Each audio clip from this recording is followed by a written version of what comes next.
পশ্চিমবঙ্গে নতুন সরকার গঠনের পর ৪,৮০০ বাংলাদেশিকে ফেরত পাঠানো হয়েছে বলে রাজ্যের মুখ্যমন্ত্রী শুভেন্দু অধিকারীর দাবি সরাসরি প্রত্যাখ্যান করেছে বর্ডার গার্ড বাংলাদেশ বা বিজিবি। বিজিবি সাফ জানিয়েছে, ভারত থেকে বাংলাদেশে কোনো মানুষ পাঠানোর তথ্যের কোনো ভিত্তি নেই এবং পুশ ইনের খবরটি পুরোপুরি গুজব।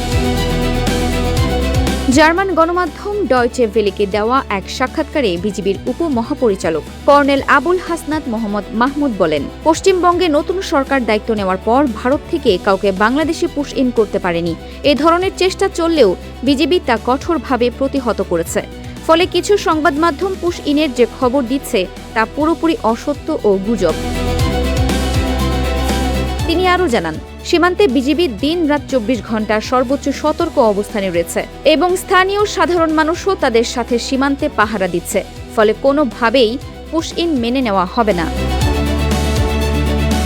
গত মে মাসে অনুষ্ঠিত নির্বাচনে বিপুল জয় পেয়ে পশ্চিমবঙ্গে সরকার গঠন করে বিজেপি। নির্বাচনী প্রচারণায় তারা অবৈধ অধিবাসী শনাক্ত ও বহিষ্কারের প্রতিশ্রুতি দিয়েছিল। ক্ষমতায় আসার পর নথিপত্রহীন বাংলাদেশি ও রোহিঙ্গাদের আটকে রাখার জন্য ভারতের পশ্চিমবঙ্গের সীমান্তবর্তী জেলাগুলোতে বিশেষ হোল্ডিং সেন্টার বা ডিটেনশন সেন্টার স্থাপন করা হয়। গত রবিবার কলকাতায় পশ্চিমবঙ্গের মুখ্যমন্ত্রী শুভেন্দু অধিকারী দাবি করেন যে নাগরিকত্ব সংশোধনী আইনের আওতার বাইরে থাকা বাংলাদেশি অনুপ্রবেশকারীদের ফেরত পাঠানোর কাজ শুরু হয়েছে। মে মাস থেকে এ পর্যন্ত ৪,৮০০ জনকে ফেরত পাঠানো হয়েছে এবং বর্তমানে আরও ৮৩৬ জন আটক কেন্দ্রে রয়েছেন, যাদের দ্রুতই ফেরত পাঠানোর প্রক্রিয়া চলছে। আর এখন আমার হাতে আছে হোল্ডিং স্টেশনে ৮৩৬ জন। তাদেরকেও আমরা তাড়াতাড়ি খাইয়ে পরিয়ে ওদিকে পাঠানোর। তবে বিজিবির উপমহাপরিচালক স্পষ্ট করেছেন যে পুশ ইন সম্পূর্ণ একটি বেআইনি ও অবৈধ প্রক্রিয়া। কোনো দেশে অন্য কোনো দেশের নাগরিক অবৈধভাবে অবস্থান করলে তাকে ফেরত পাঠানোর একটি নির্দিষ্ট আইনি নিয়ম বা স্ট্যান্ডার্ড প্রসিডিওর রয়েছে। সেটি দুই দেশের যৌথ ভেরিফিকেশন বা পুঙ্খানুপুঙ্খ যাচাই বাছাই প্রক্রিয়ার মাধ্যমে সম্পন্ন হতে হয়।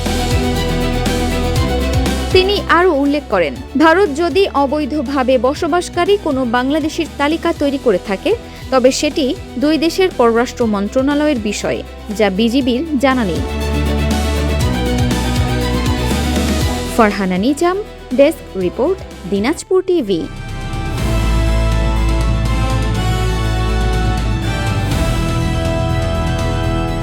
দিনাজপুর টিভি, মানুষের জীবনের কথা বলে।